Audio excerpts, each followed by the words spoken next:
The profitability of ad-supported content theft when crime does pay online. Digital thieves profit by stealing other people's content and promoting it as their own. They use advertising from well-known brands to try to make their activities seem legitimate and to increase their profit margins. Online content theft is a big problem. All you have to do is follow the profit to see why.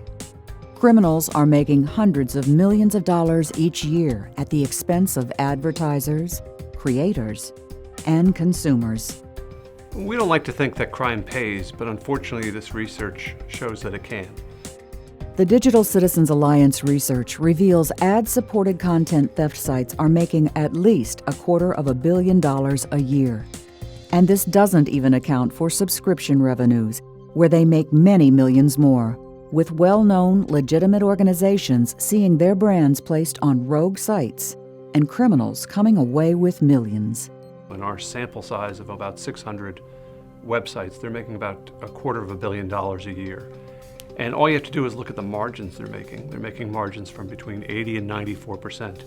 And the only way you make a margin of 94% is when you're stealing someone else's things, because you can't make that margin if you have to create your own.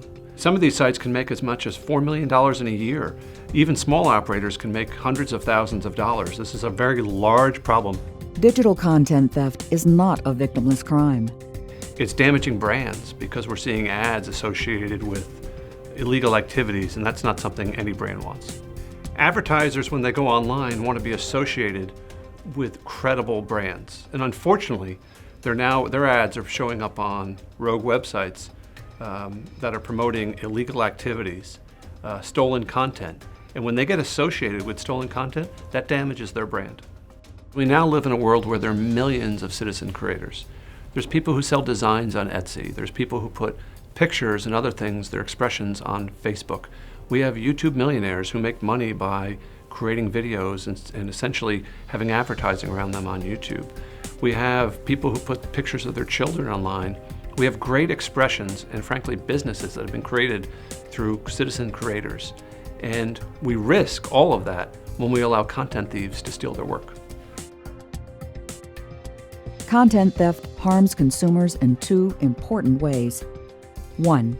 It makes them complicit in large-scale criminal activity, potentially exposing them to fines, jail, and criminal records of their own. 2. It exposes them to viruses, malware, identity theft, ransomware, and more. Internet consumers want to have confidence that the sites they're going on are real and safe. They're going on sites because they think that's an easy way to get a movie or a TV show or a song. And when they go on these sites, they're not only helping those bad guys make money through advertising, but in some instances, they're coming away with viruses and malware and other things that mess up their computer.